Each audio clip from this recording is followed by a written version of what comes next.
우리 하나님 말씀 같이 보도록 하겠습니다. 에스겔서 1장 4절에서 14절입니다.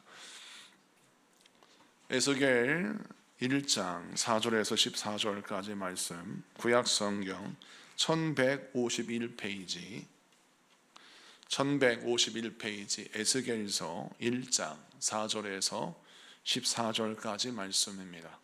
우리 다 같이 교독하겠습니다. 제가 먼저 봉독합니다.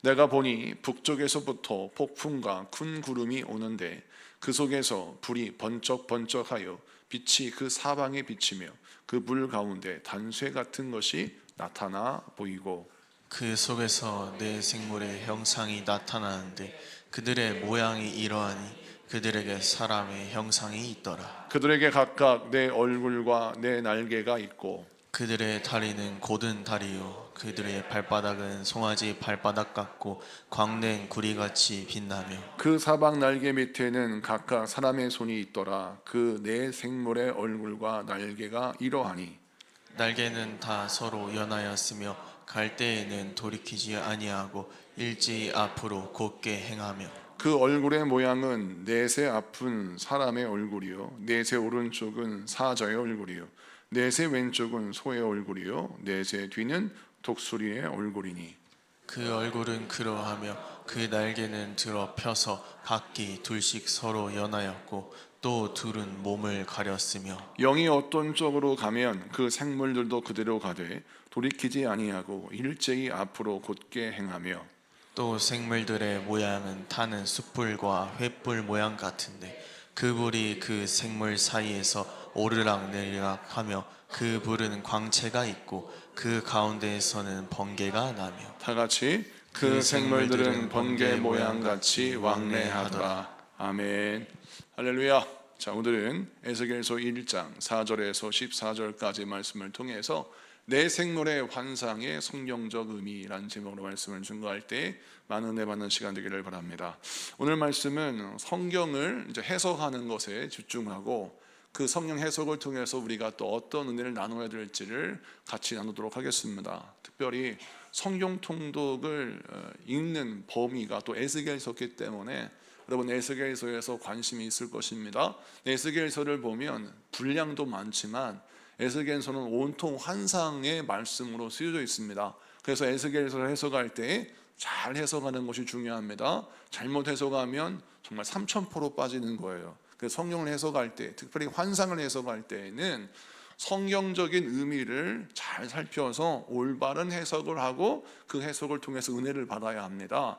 그래서 우리가 해석을 할 때 여러 가지 관점이 있는데 그 관점들을 공부하기 위해서 신학대학 가서 공부를 하는 거예요. 그런데 여러 가지 공부의 방향이 있는데 그 중에 복음주의적 신학이 있습니다. 이 복음주의란 무엇이냐면 우리의 구원자는 오직 예수 그리스도이시다. 그리고 예수님의 십자가와 예수님의 부활에 대한 말씀이 성경의 가장 중요한 키다라고 하는 것이 복음주의의 핵심입니다. 그래서 성경 창세기부터 요한계시록까지 모든 말씀을 해석할 때에 예수님이 중심이 되고 우리의 구원자가 되신 예수님이 모든 해석의 키가 되고 또 예수님의 십자가 부활의 의미가 성경 말씀을 통해서 더 드러나게 하는 성경 해석이 복음주의 해석이고 또 이건 다른 말로 말하자면 구속사적인 해석이라 그럽니다. 이 구속사적인 해석이 무엇이냐? 구속사라고 하는 것은 우리 예수님이 이 땅에 구원자로 오셔서 우리를 위하여 십자가에 못 박혀 죽으시는 대가를 지불하셨죠. 구속이란 말이 어떤 것이냐? 우리를 올가맨다는 뜻이 아니라 구원하기 위하여 대가를 지불하신 은혜를 구속의 은혜라 그럽니다. 그러니까 구속사적인 은혜는 구속사적인 해석은 무엇이냐면 예수님을 중심으로 성경을 해석하는 관점이 구속사적인 관점입니다. 그래서 에스겔을 해석할 때는 어떻게 해석해야 되느냐? 예수님을 중심으로 예수가 우리의 구원자이심을 바라보면서 성경을 해석했을 때 에스겔은 해석이 되는 것이죠. 또 두 번째는 성경을 해석할 때에는 앞뒤 문맥을 잘 살펴야 되고 또 오늘은 해석이 안 돼. 이 본문을 읽고 이 말씀이 도대체 무슨 말씀인지 문맥을 봐도 이해가 안 가고 또 아무리 앞을 뒤를 봐도 해석이 안 되는 것 같아요. 그러면 다른 성경을 같이 인용해서 보면 성경의 말씀이 해석이 되는 거예요. 그리고 에스겔서를 읽다 보면 어떤 특징이냐면 반복적인 메시지가 등장하기도 합니다. 그러면 그 반복적인 메시지는 스킵하고 넘어갈 수도 있지만 그 반복적인 메시지가 등장하는 이유는 무엇입니까? 하나님의 강조인 것입니다. 하나님께서 계속 에스겔을 통하여 이스라엘 백성들에게 하나님이 전하고자 하시는 메시지를 전달하기 위해서 반복하시는 것이죠. 그래서 에스겔을 강해할 때에 우리 수요일 날 말씀을 나누겠지만 성경을 좀 공부하는 의미로 잘 따라오시기 바라고요. 또 졸리지 않게 제가 중간중간 재미있게 성경을 강해해서 여러분들이 성경을 공부하고 또 그 말씀을 붙잡고 기도할 수 있는 유익한 시간, 은혜로운 시간 될 수 있도록 제가 잘 성령의 은혜 가운데 인도할 것입니다. 자, 그러면 우선 4절을 볼까요? 4절을 읽을 때 우리가 쉬운 성령 버전을 읽어보면 성령을 좀 잘 해석할 수 있습니다. 자, 4절을 같이 한번 여러분이 목소리를 읽어주세요. 시작. 나는 북쪽에서 폭풍이 불어오는 것을 보았다. 번개가 번쩍거리고 환한 빛으로 둘러싸인 커다란 구름이 밀려오고 있었는데 불 한가운데에는 쇠붙이 같은 것이 빛나고 있었다. 아멘. 자, 쉬운 성경을 읽은 이유는 뭐냐면 환상을 해석할 때 개역 개정판은 아무래도 어려운 단어를 썼기 때문에 읽다 보면 이 말씀을 하나하나 풀이하는데 시간이 걸려요.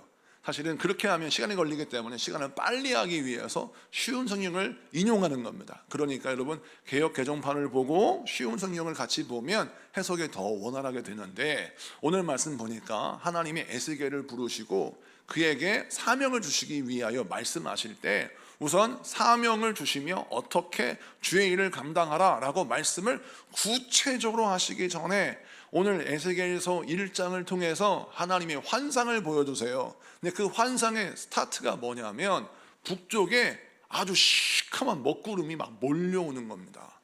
그리고 그 먹구름 가운데 시뻘겋게 달궈진 붉은 쇠가 보이는 거예요. 이게 오늘 4절의 말씀입니다. 자, 그러면 이 환상은 도대체 어떤 의미인가? 에스겔이 하나님의 말씀을 받을 이때에는 바벨론의 포로로 잡혀간 사람들이 어떤 기대를 하고 있었느냐? 이때가 바벨론 포로기 2기입니다. 그때는 여호야긴 왕도 포로로 잡혀갔고 이스라엘 백성들 가운데 정말 지도층 인사들, 엘리트들, 관리들 이런 사람들이 다 끌려가서 종살이를 하고 있어요. 근데 그들의 어떤 기대가 있었냐면 아직은 예루살렘이 멸망하지 않았고 아직은 유다가 폭삭 망하지 않았어요. 뭔가 그래도 예루살렘에 남아있는 정부가 있고 예루살렘에 남아있는 성이 있으니까 시간이 지나면 바벨론 왕과 잘 협상을 해서 우리를 포로 송환을 할 것이다. 그리고 예루살렘 사람들이 정신을 바짝 차리고 뭔가 정치적인 외교적인 수단을 벌여서 우리를 다시 돌아오게 만들 것이다. 이런 기대가 있었어요. 그런데 그런 기대를 하나님이 에스겔서 1장을 통해서 무참하게 깨버리시는데 그게 뭐냐? 북쪽에서 먹구름이 밀려와요. 이건 뭘 뜻하냐면 폭풍과 먹구름은 하나님의 최후의 심판. 그러니까 이 남유대가 이제 하나님의 말씀으로 하나님께서 말씀하신 대로 에레미야를 통해서 말씀하신 대로 남유대가 이제 완전히 무너지는 마지막 심판의 먹구름이 지금 몰려오고 있음을 우리 하나님이 예고해 주시는 겁니다. 자, 여기까지 보면 하나님 정말 무서운 것 같아요. 왜 하나님이 이렇게 예루살렘의 회복을 기대하며 바벨론의 포로로 잡혀간 사람들이 뭔가 소원과 소망을 가지고 하나님 바라보며 기도를 했을 거 아닙니까? 그럼 우리 하나님이 응답을 하실 때 그래 너희들의 믿음에 응답해서 너희들의 나라 예루살렘을 내가 다시 회복해 줄게 이렇게 하시면 좋은데 그렇지 않아요? 하나님은 예레미야에게 하셨던 말씀 그대로 당신의 심판을 착착착 진행하고 계세요. 왜 그러실까요? 이유는 뭐냐면 에레미야서를 우리가 잘 읽어보면 나와요. 에레미야서를 우리가 읽어보면 어떤 내용이 나오느냐? 에레미야가 하나님의 말씀을 전할 때 어떻게 전하느냐? 무조건 하나님이 벌하시고 저주하시는 그런 말씀을 증거한 게 아니에요. 하나님께서 우리들의 우상 숭배에 진노하셨다. 우리가 수도 없이 하나님 앞에 회개할 수 있는 기회가 있었음에도 불구하고 우리가 끝까지 마음에 완고하여서 하나님께 불순종하고 하나님께서 우리 안 도와주시면 뭐 괜찮아, 우리는 애굽에 가서 애굽 사람들에게 도움을 구하면 되지 라고 해서 사람들이 끊임없이 어떻게 했냐면 보이지 않는 하나님의 도우심을 구하고 보이지 않는 하나님의 회개의 촉구의 말씀을 듣고 회개하지 않고 뭐 하나님 없어도 얼마든지 살 수 있어 이러고 애굽에 가서 도움을 구하는 거예요. 그러니까 내 눈에 보이는 애굽은 우리를 살릴 수 있는 능력이 충분한 강대국처럼 보였어요.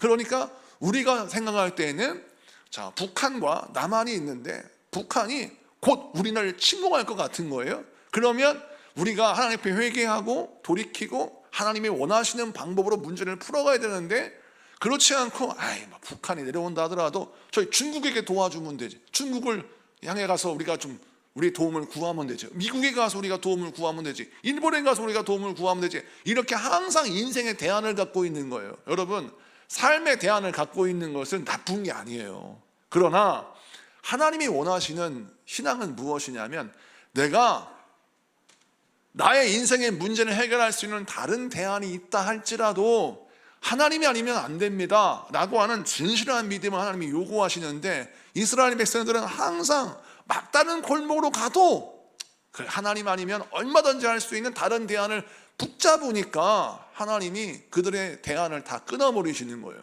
그래서 애굽이 이스라엘 백성들을 도와줄 줄 알았는데 애굽도 자기 코가 석자예요. 이제 바벨론이 애굽을 곧 쳐들어오는데 바벨론의 칼날을 피할 길이 없는 겁니다. 그래서 애굽의 사람들이 생각을 했어요. 가만히 보니까 바벨론이 물밀듯이 우리나라에 쳐들어올 것 같거든요. 그런데 중동 지역의 남유대가 방파제 역할을 해서 바벨론이 데려왔을 때 중동족 이스라엘을 그냥 점령하고 그곳을 난장판으로 만들어 놓을 때 힘이 좀 떨어지겠지, 그러면 우리나라는 침공하지 않을 건 아니야? 이런 생각을 한 거예요. 그래서 유다는 애굽이 우리를 도와줄 거라고 철떡같이 믿었는데 애굽은 도와줄 생각이 없는 겁니다. 왜? 유대를 쑥대밭으로 만들어야 우리나라가 전쟁터가 안 되고 우리가 전쟁에 휘말리지 않는 거예요. 다분히 정치적인 이유인 것입니다. 자, 유다가 믿고 있는 정치적인 논리를 붙들고 하나님의 말씀이 아닌 정치의 논리를 붙들고 애굽을 의지했더니 애굽은 똑같은 정치의 논리를 가지고 이스라엘을 버리는 거예요. 그래서 이스라엘이 결국 망하는 지름길로 갑니다. 그래서 하나님이 그래도 이스라엘 백성들에게 살 길을 주셨어요.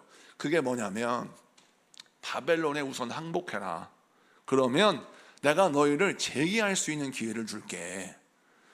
자, 이 말씀을 에레미야를 통해 주신 거예요. 자, 그러면 이것은 이스라엘 백성들을 망하라고 주시는 말씀이 아니라 재기할 수 있는 기회를 주신 거예요. 하나님 앞에 항복하는 것, 내 힘이 부족하다는 것을 인정하고 항복하는 것이야말로 회개의 첫걸음이에요. 이 시험을 통과하면 하나님은 그들을 회복시켜 주기를 원하셨어요. 그런데 이스라엘 백성들, 이 남유대가 교만해요. 내가 왜 행복해? 아니, 하나님 이상하시네. 아니, 우리가 끝까지 싸워서 우리가 승리해야죠. 저 절대 항복 못합니다. 내가 지금까지 어떻게 인생 살았는데 항복 못해요. 그러면서 쥐뿔 가진 것도 아무것도 없는데 끝까지 자존심을 가지고 바벨론과 싸워서 승리하겠다는 거예요.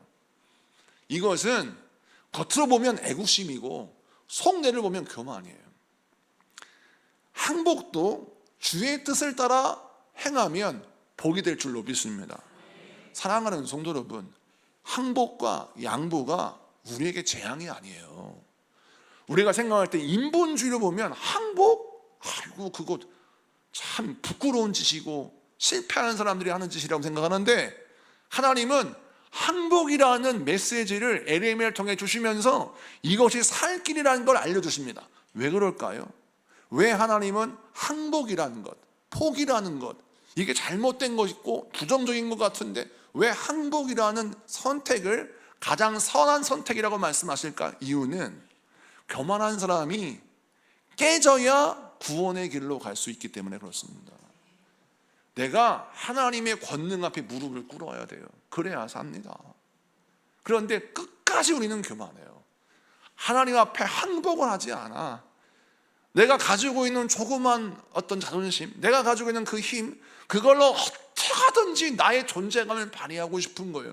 그래서 끝까지 회개하지 않고 끝까지 주의 말씀 순종하지 않고 내 인생의 밑바닥을 다 긁어서 내 인맥을 다 동원해서 내 인생의 대안을 가지고 하나님께 무릎 꿇지 않고 인간적인 방법을 다 하다 안 되면 그때 항복하겠다는 거예요.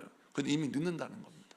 그래서 하나님이 예레미야를 통해서 이스라엘 백성에게 살 길을 주신 것이 바로 뭐냐? 항복해라. 그러면 내가 반드시 너를 회복시킬 것이다. 그런데 이 시험에 통과하지 못한 거예요. 그래서 바벨론이 침공했어요. 그런데 하나님은요, 너무 좋으신 하나님이에요. 바벨론이 침공해가지고 하나님이 생각하실 때는 이 괘씸한 놈들 내 말을 듣지 않고 끝까지 불순종해. 그래서 막 바벨론이 침공해서 이스라엘을 그냥 포싹 망하게 하는 것이 맞는데 1차 침공으로 맛배기만 보여주고 후퇴합니다. 그래서 다니엘이 끌려가죠. 다니엘 세 친구가 끌려갔습니다. 자, 사태가 이쯤 되면 어떻게 돼요? 이스라엘 왕이 정신을 차려야 됩니다. 아하, 하나님의 뜻에 순종해야 되는데 우리가 몰랐구나. 그래서 어떻게 됩니까? 하나님이 항복하라 할 때 항복하고 차후에 하나님이 구원할 날을 기대하면서 기다리면 돼요. 그런데 이 사람들이 한 번 지니까 자존심이 허락이 안 되는 거예요. 한 대 맞으니까 막 속에서 부글부글 끓는 거예요. 내가 보복을 해야지. 내가 다시 한번 이것을 꼭 이 수치를 내가 갚아줘야지. 이런 보복심, 이런 어떤 오기가 생기면서 기어이 또 항복을 안 하고 또 반란을 일으켜서 바벨론과 맞짱을 뜨려고 하는 거예요. 그러니까 또 바벨론이 2차 침공을 합니다. 그래서 또 나라를 쑥대밭 만들고 에스겔을 끌고 가고 이제 엘리트 다 끌고 갔어요. 자, 사태가 이쯤 되면 어떻게 해야 돼요? 그러면 이제 항복해야죠. 하나님이 그렇게 말씀하셨는데 끝까지 항복 안 하고 결사항전. 자, 이것은 역사적으로 볼 때 애국심 많은 참 은혜로운 얘기 같지만 우리 하나님은 이것을 꼬집어서 교만이다 그런 겁니다. 여러분, 우리가 항복할 때가 언제입니까? 꼭 세대를 맞아야 꼭 항복하고 꼭 끝까지 가야 항복하는 우리의 어리석은 자존심을 보세요. 예레미야를 통해서 우리 하나님이 안타까워하시는 거예요. 여러분, 때로는 양보하는 것이 복된 길로 가는 지름길이고 때로는 내가 모든 것을 내려놓는 것이 새로운 길을 만나는 지름길임을 믿으신 여러분에게 축복합니다. 그래서 오늘 말씀에 4절에 북쪽에 큰 폭풍의 구름이 몰려오는데 빨간 숯불에 달군 빨간 쇠가 보이는 거예요. 이 쇠가 무엇이냐? 하나님의 진노의 상징이 아니라 폭풍이 물려오는데도 하나님은 너무 사랑이 많으신 하나님이에요. 그 폭풍 속에 빨갛게 달궈진 쇠를 보여주시면서 하나님이 어떤 사인을 보내주시냐? 신호등이 딱 켜진 거예요. 어두운 밤하늘에, 어두운 밤바다에 등대의 불이 켜진 거예요. 반짝반짝. 이건 뭘 뜻하냐면 어두운 구름을 보지 말고 지금 반짝반짝 빛나는 빨간 쇳덩어리, 그걸 주목하라는 사인이에요. 그래서 그 빨간 쇠를 주목하니까 그 빨간 쇠가 등장하면서 불이 확 비치는데, 불이 비치면서 그 불 속에서 4개의 생물이 등장합니다. 4생물이 등장하는 환상이 보여지는 겁니다. 자, 이것은 뭘 뜻하느냐? 우리 하나님이 아무리 이 세상에 다 멸망한 듯 보이고 이 세상에 다 망하는 듯 보이지만 내가 너에게 살 길을 예비해 주겠다. 그래서 믿는 자에게 살 길을 예비하신 하나님의 계획, 하나님의 섭리가 빨간 이 쇠로 말미암아 번쩍 빛이 비추게 하고 또 막 불이 일어나게 해서 그것을 보지 않을 수 없게 만드는 거예요. 여기서 주의할 점이 있어요. 여러분, 아무리 세상이 시커먼 먹구름으로, 폭풍의 먹구름으로 뒤덮인다 할지라도 우리는 무엇을 봐야 하느냐? 우리의 하나님이 우리에게 비추시는 희망의 메시지, 소망의 메시지, 살 길을 보여주시는 하나님의 사인을 주목해야 돼요. 그런데 이 심보가 고약한 사람은 어디를 보냐면 시커먼 먹구름 봐요. 아이고, 세상이 다 망했네 이제. 아이고, 저 폭풍을 보니까 살 길은 큰일 났어 라고 하며 하나님이 시뻘겋게 달군 불을 보여주시면서 아니야, 여기를 봐, 이쪽을 봐야 돼, 살 길이 여기 있어. 그건 절대 안 봐요. 그리고 뭐만 봐요? 먹구름만 봐요. 지금도 똑같습니다. 살기가 얼마나 어려운 시대입니까? 여러분, 얼마나 지금 힘들고 어려운 시대를 통과하고 있습니까? 그런데 이 어려운 시대를 알지라도 우리 주님은 언제나 변함없이 우리에게 살 길이 여기 있다라고 말씀하시고, 빨간 쇳덩어리를 보여주시고 뜨거운 불이 빛나는 걸 보여주시고 4개의 생물을 딱 보여주시면서 살 길이 여기 있다라고 말씀하시고 우리를 주목하게 하시는 겁니다. 여러분, 이것을 기억하시고 우리가 신앙생활 할 때 어떻게 신앙생활 해야 되냐? 아무리 난리에 소문이 있다 할지라도 하나님은 나를 위하여 살 길을 예비하시고, 믿으십니까? 하나님은 나를 위하여 복된 길을 예비하셨다고 확신하고 하나님이 말씀하시는 그 말씀, 보여주시는 그 놀라운 말씀을 따라가시는 여러분에게 축복합니다. 자, 그러면 그 4개의 생물을 설명해 드리는데 4개의 생물을 성경만 읽고 핵심을 보겠습니다. 5절부터 10절을 한번 읽어볼게요. 쉬운 번역으로 보겠습니다. 5절부터 10절 다 같이 읽습니다. 시작. 불 속에는 살아있는 4생물의 모양이 보였는데 겉으로 보면 모두 사람의 형체 같았다. 그 생물들은 각각 4 얼굴과 4 날개가 있었고 그 다리는 곱고 그 발은 소 발굽 같으며 잘 닦은 노새같이 빛났다. 생물의 내면에 달린 날개 밑에는 사람의 손들이 있었고 4 생물에게 모두 얼굴과 날개가 있었다. 날개들은 서로 맞닿아 있었고 생물들이 움직일 때에는 몸을 돌리지 않고 앞으로 똑바로 나아갔다. 생물들의 얼굴은 앞쪽은 사람의 얼굴, 오른쪽은 사자의 얼굴, 왼쪽은 황소의 얼굴, 뒤쪽은 독수리의 얼굴이었다. 아멘. 자, 오늘 에스겔서 1장에 등장하는 4생물의 특징이 있어요. 4생물의 특징은 날개가 4개고 얼굴이 정말 4개가 있는데 앞에는 사람, 뭐 옆에는 오른쪽에는 뭐 사자, 또 뒤에는 또 소, 그 다음에 옆에는 또 독수리. 여러분, 이걸 그림을 한번 제가 그려보려고 했거든요. 괴물이에요. 그래서 그림을 그렸더니 확 깨진 거예요. 막 은혜로운 분위기가 확 깨져가지고 그림을 제가 안 그렸어요. 그런데 우리가 이것을 설명할 때 중요한 건 날개가 4개고 그 날개 아래 손이 있고, 그런 다음에 날개가 서로 연결되어 있고 그 날개 아래에 있는 다리는 있는데 다리가 곧은 다리인데 발은 또 송아지 발바닥 것 같고 막 이런 설명이 있단 말입니다. 이거는 그냥 스킵하고 넘어가도 돼요. 근데 여기서 꼭 스킵하지 말아야 되고 꼭 짚고 넘어갈 말씀이 10절이에요. 그게 뭐냐면 4생물의 얼굴이 4쪽이다. 그래서 4개의 얼굴을 가지고 있는 생물이 등장하죠. 이 상징을 반드시 성경적으로 복음적으로 해석을 해야 돼요. 우선 보면 사람의 얼굴이 등장하고 뭐 사자의 얼굴이 등장하고 소의 얼굴이 등장하고 독수리의 얼굴이 등장하는데 이 4생물의 정체가 무엇인지부터 짚고 넘어가야 돼요. 이 4생물은 결론부터 말씀드릴게요. 하나님을 수종드는 천사를 설명합니다.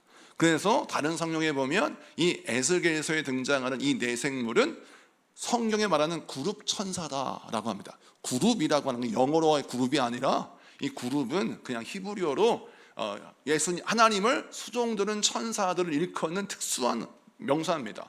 자, 그래서 하나님을 수종드는 천사들이 이런 모양을 하고 있다라고 말씀하는데 우리가 이거를 고정관념으로 해서 하나님 옆에서 수종드는 천사들은 이렇게 얼굴이 4개구나, 괴물같이 보이네, 이런 뜻이 아니라 그들의 품성과 그들의 특징이 무엇인가를 설명하는 상징이에요. 그러니까 하나님 옆에 수종드는 천사는 이렇게 생겼을 것이다라고 고정화하면 안 되는 겁니다. 우리 하나님 뭘 보여주고 싶은 거예요.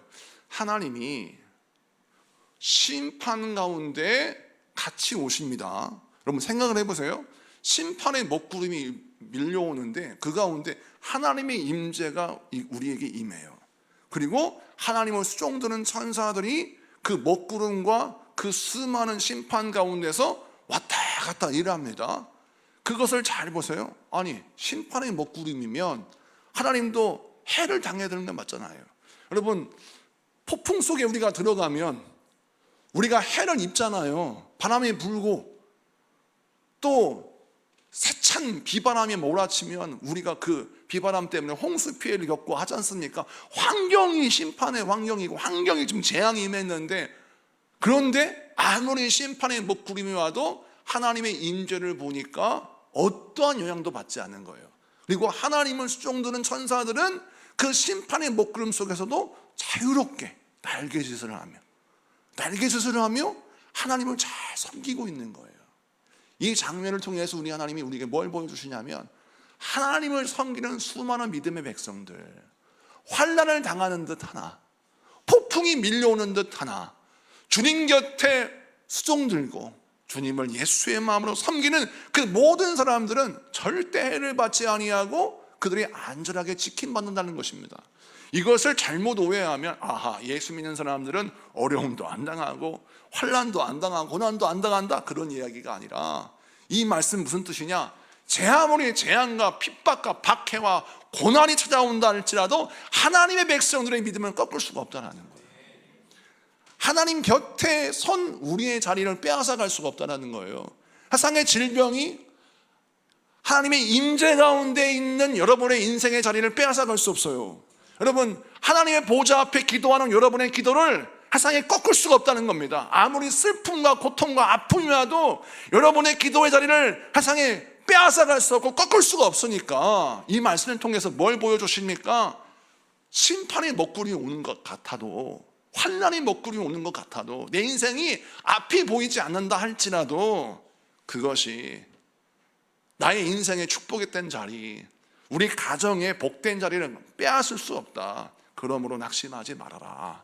이것을 보여주시는 겁니다. 그러면 이렇게 하나님 곁에서 주님을 섬기며 충성하는 성도들, 주님을 섬기는 사람들은 어떻게 신앙생활을 해야 되느냐? 그때 이 내 얼굴을 봐야 합니다. 사람의 얼굴을 하고 있죠. 이 사람의 얼굴은 성경에 히브리적 사고방식이라는 게 있어요. 사람은 뭘 뜻하느냐라고 했을 때 우리는 여러 가지 해석을 할 수 있지만, 저 이스라엘에서, 이스라엘 대학이나 이스라엘 현지에서 랍비를 통해서 공부하는 사람들은 이 에스겔을 아주 쉽게 해석합니다. 탈무드나 여러 가지 고서를 보면 이 해석은 아주 명확하게 쉽게 해석을 해요. 사람은 지혜를 상징합니다. 짐승은 본능을 따라 일하잖아요. 그런데 사람은 지혜를 따라 일합니다. 그래서 이 지혜는 지식을 말하는 게 아니에요. 자, 하나님을 섬기는 사람들이 말세의 심판에 승리하고 환난 가운데 승리하는 사람들은 첫째, 가장 먼저 뭐가 필요하냐? 하나님의 지혜로 인생을 살아야 한다는 겁니다. 환난이 닥쳐요. 그때 우리는 무엇으로 승부를 벌여야 합니까? 하나님의 말씀으로 승부를 벌여야 되고, 하나님 나에게 허락하신 지혜로 내가 승부를 벌여야 합니다. 내가 끈기로, 내가 뭔가 인내심으로, 내 인생의 경험으로 승부를 벌이면 다 부서지고 다 꺾여지는 거예요. 여러분, 내 인생의 경험은 한계가 있어요. 우리가 항상 명심해야 될 것은 하나님 주신 말씀을 통해 얻어진 지혜, 그것이 나를 살리는 능력이 되어야 되고, 그것이 내가 환난에서 꼭 다뤄야 할 무기인 것입니다. 그 다음에 두 번째 얼굴이 등장하죠. 그게 뭡니까? 소입니다. 소. 사자인데, 사자는 용기를 상징해요. 근데 왜 사자가 용기를 상징하느냐? 유대인들이 봤을 때 사자는 동물의 왕인데, 가만히 보니까 이 사자는요, 아무리 주위에 맹수가 있어도 가만히 있다가 겁을 내지 않아요. 그리고 자기 신기가 뒤틀리면 가서 그 동물들을 제압해 버립니다. 그러니까 사자는 참 용기가 있구나, 두려움이 없구나, 그걸 설명하는 거죠. 그래서 사자는 용기를 상징하는 덕목이다라고 한다면, 하나님의 사람들에게 무엇을 설명하느냐? 자, 하나님을 수종드는 사람, 하나님을 믿고 섬기는 사람들은 환난이 올 때 하나님의 지혜를 가지고 승부를 벌여야 되고, 두 번째는 환난과 고난을 마주 대할 수 있는 용기를 가져야 하는 겁니다. 환난아, 고난아, 고통과 아픔과 슬픔아, 나에게 와봐라. 내가 너를 꺾어줄게. 너는 나를 쓰러뜨릴 수 없어. 나는 7번 넘어져도 다시 일어날 거야. 우리는 나와 함께 하실 거야 라고 슬픔을 마주 대할 용기를 가지면 마귀는 우리를 꺾을 수가 없습니다. 여러분, 우리에게 필요한 게 뭘까요? 지혜요, 용기인 겁니다. 완벽한 사람이 어디 있습니까? 모두가 부족하고 모두가 찢기고 상한 상처와 아픔이 있습니다. 그런데 그 찢기고 상한 아픔과 고통을 가지고 용기 있게 나아간다면 여러분, 그 사람은 그 용기를 갖고 승리하는데, 여러분, 이 사자의 형상을 왜 꼭 강조할까? 이유는 무엇이냐? 우리 믿음의 사람들이 믿음이 있다 하면서 뭐가 약하냐? 용기가 약해요. 많은 분들이 이런 마음을 합니다. 너무 겸손해요. 겸손해서 용기를 가져야 할 때 겸손이 나오면 안 돼요. 예를 들어서 내가 뭔가 실패를 했어요. 실수를 했어요. 내가 부족하고 이렇게 내가 연약하구나. 이건 내 길이 아닌 것 같아. 그래서 양보하고, 또 뭔 일을 하다가 일이 좀 안 됐어요. 그럼 나는 이렇게 뭔가 부족한 것 같아. 이 일은 내 길이 아니야. 나도 포기하고, 내 길이 아니래.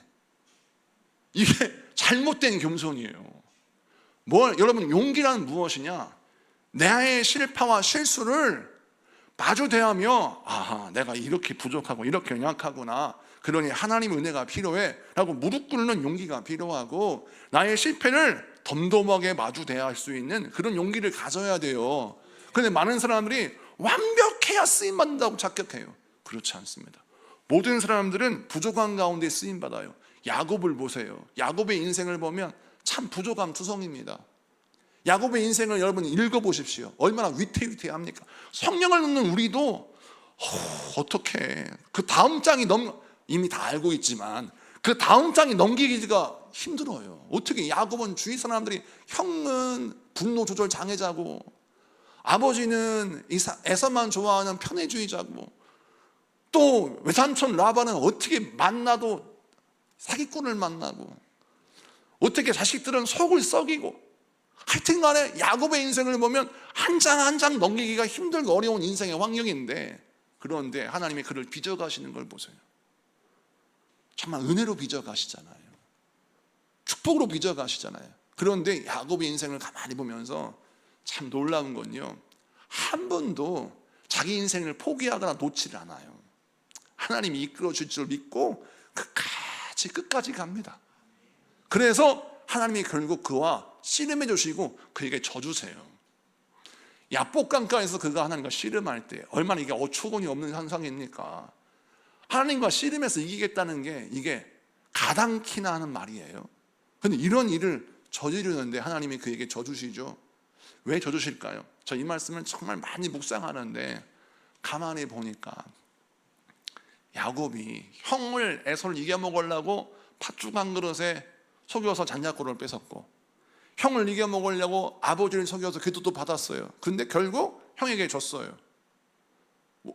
표면적으로는 아버지 재산 형이 다 가져갔습니다. 한 푼도 야곱 못 받았어요.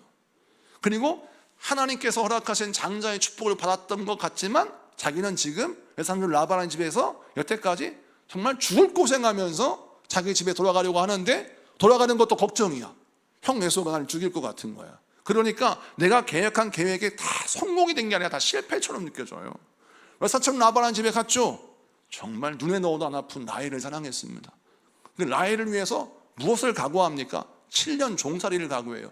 이건요, 웬만해서는 이런 각오 못합니다. 아무리 사랑꾼이라 할지라도 7년 종살이를 각오해요.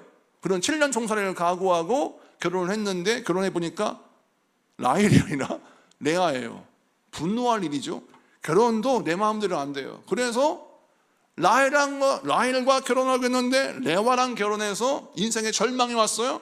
그래도 굳이 라헬과 결혼하겠다고 또 7년 종살이를 또 합니다. 그래서 라헬과 결혼을 했어요.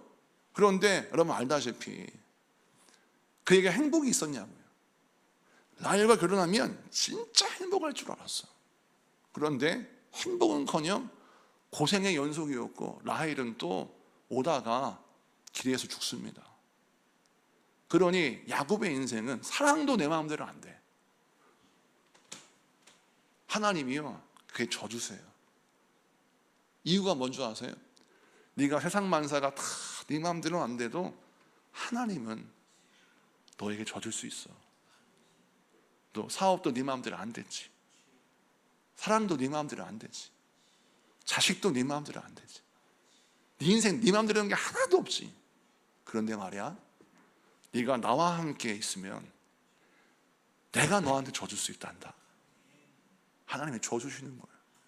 이게 얼마나 큰 감동입니까? 여러분, 형도 나한테 죽어라 안 줘요. 내 장인도 나에게 절대 손해를 안 보겠대요. 창세기를 보니까 아주 지독하게 사이 야곱을 수탈했습니다. 속였어요. 근데 하나님이 져주세요. 야복 강가에서 하나님께서 네가 하나님과 겨루어 이겼다. 이 대목이요, 얼마나 은혜가 되는지. 우리 하나님이 이 메시지를 주시는 겁니다. 여러분, 용기를 가지세요. 아니, 이렇게 야곱 같은 인생을 하나님이 줘주시는데 왜 용기를 안 갖냐고요. 실패해도, 아무리 거절을 당해도 하나님이 나에게 줘주시는 은혜가 내게 있는데 왜 여러분 주저앉습니까? 삶의 용기를 갖고 여러분 환난에 맞닥뜨리신 여러분에게 축복합니다. 그 다음에 소가 보이죠. 소는 성실함을 말해요. 환난이 올 때일수록 여러분 간헐적 믿음을 가지면 절대 안 돼요. 간헐적이란 낱말은 금식이나 할 때 간헐적 금식이어야 돼. 간헐적 단식. 살 뺄 때나 그럴 말 써야 되지. 기도는 간헐적 기도가 아니라 지속적인 기도. 항상 성실함을 강조하는 거예요. 소는 성실을 강조해요. 그래서 환난을 당할 때일수록 성실이 꺾이면 안 돼요. 환난을 만날 때일수록 내가 있어야 할 자리에 있어야 되고, 내가 무릎 꿇어야 할 때 무릎 꿇어야 되는 거예요. 우리가 있어야 할 자리가 어디예요? 여호와의 보좌 앞이에요. 기도의 자리예요. 예배의 자리예요. 여러분, 성실함이 곧 승리입니다. 가장 큰 무게.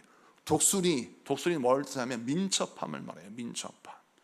민첩함이 무엇이냐? 독수리가 하늘을 날다가도 저 밑에 있는 자기 먹이가 보이면 손살같이 들어가서 그걸 낚아채지 않습니까? 그래서 그런 특성을 통해서 민첩함을 말하는데, 이게 뭐냐면 하나님의 백성들이 어떤 단점이 있느냐? 믿음이 너무 좋은 사람들은요, 너무 느긋해요. 대륙의 기질이 있어요. 그래서 만군의 주 여호와 하나님이 나의 하나님인데 그까짓까 뭐 그렇게 급하다고 해서 어슬렁어슬렁하는 거예요. 그런데 그렇지 않습니다. 믿음은 우리가 항상 굳건하게 믿어야지만 순종은 여러분 빨라야 돼요. 순종의 타이밍이 있어요. 순종의 타이밍이 있는데 순종의 타이밍을 놓치면 여러분 안 됩니다. 항상 우리가 신앙생활을 할 때 순종의 속도가 하나님의 속도에 맞닿아 있어야 하는 거예요. 자, 우리가 운전을 할 때 고속도로 직진도로는 직선으로 달릴 수 있어요. 근데 커브길은 어떻게 해야 돼요? 커브길은 속도를 줄여야 합니다. 그 커브길의 곡선에 따라서 내 차가 따라가야 하는 겁니다. 그러고 속도를 줄여야 돼요. 그리고 난 바쁘다고 속도를 밟으면 커브길에서 전복사고가 나는 거예요. 우리 인생에 여러분 압니다. 속도를 빨리 달릴 때가 있는가 하면 때로는 곡선의 도로를 만나면 천천히 가기도 해야 돼요. 민첩성이 바로 무엇이냐? 하나님이 이끄심의 속도에 맞춰가는 것을 설명합니다. 빨리 가는 것만을 설명하는 게 아니에요. 민첩함을 잘못 오해하면 그래 무조건 빨리빨리 해야 돼, 우리 한국 사람처럼 빨리빨리를 말하는 게 아니에요. 우리 하나님이 우리를 인도하실 때 그 속도에 맞게 민첩하게 따라가라는 거예요. 자, 그런 걸 보면, 자 여러분, 직선으로 달리는 사람들, 이 사람이 성공하는 것 같잖아요. 그리고 꾸불꾸불 이렇게 커브를 돌면서 가는 사람은 실패하는 것처럼 보여요. 그런데 인생을 길게 보면 꾸불꾸불 인생을 돌아가는 사람이 왜 성공하느냐? 이 인생을 꾸불꾸불한 길로 가는 사람은 뭐가 확장되냐면 속도는 느린 듯 하나 영향력이 확장되는 거예요. 이곳저곳을 떠돌며 이곳저곳을 경험하며 또 수많은 고통과 아픔을 겪으면서 이 사람의 영향력은 커지고, 그리고 또 커지고, 만나는 사람도 커지는 겁니다. 그래서 결국 그 사람은 하나님이 쓰신 위대한 종이 돼요.